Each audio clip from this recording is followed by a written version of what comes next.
अस्सलामुअलैकुम। मैं मियां हुज़ूर का साहबज़ादा और खलीफा हकीम शारिक अहमद तारिक तारिकी जहांगीरी आज एक बार फिर आपकी खिदमत में हाजिर हूँ। आज हम आपको बताएंगे एक इस्मा इलाही से हाज़रात का तरीका। हाज़रात का तरीका बहुत आसान लेकिन कदीमी और रिज़ल्ट्स 100%।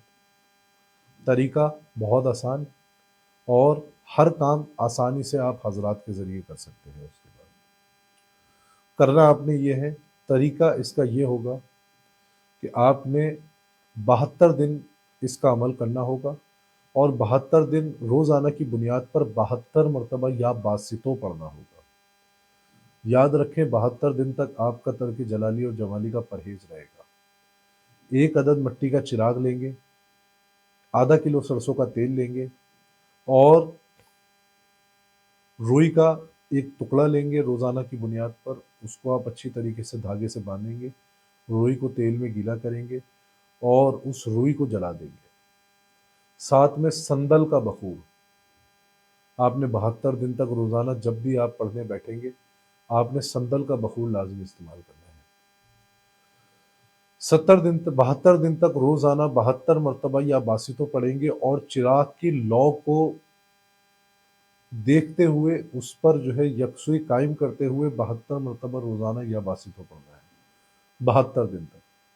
जब आपके 72 दिन मुकम्मल हो जाएंगे तो एक ख़ास तावीज़ है या बासितों के अमल का, वो आप चाहें तो हमारे जो है वो कॉल सेंटर के नंबर पर रब्ता करके या बासितों का ख़ास तावीज़ हासिल कर सकते हैं। जब आपके 72 दिन मुकम्मल हो जाएंगे तो उस तावीज़ के ऊपर आप या बासितों 72 मरतबा पढ़ के दम करेंगे और उस तावीज़ को अपने सामने रख के उस तावीज़ पर तवज्जो करके या बासितों 72 मरतबा पढ़ें और उस तावीज़ पे तवज्जो करें तो उस तावीज़ के ज़रिए आप हाज़रात बआसानी कर सकते हैं।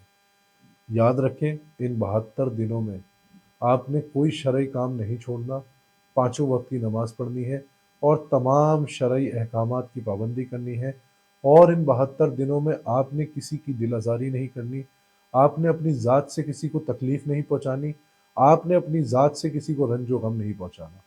और ये 72 दिन का अमल अगर आप इसमें कामयाब हो गए तो इंशाअल्लाह ताला ये अमल सारी ज़िंदगी आपके काम आएगा और रोज़ाना की बुनियाद पर सिर्फ 72 मरतबा ही या बासितो इसकी मुदावमत होगी। जो अहबाब भी इस अमल को करना चाहता है वो हमारे कॉल सेंटर के नंबर पर रब्ता करके हमसे इजाज़त हासिल कर सकता है। और याद रखें इसमें तर्क जलाली, तर्क जमाली, तर्क बिल लज़्ज़ात का परहेज़ होगा।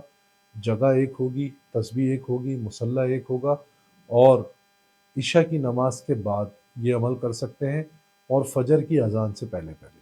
अपनी दुआओं में मुझे याद रखें। जज़ाकल्लाहु खैरा। अस्सलामु अलैकुम व रहमतुल्लाह।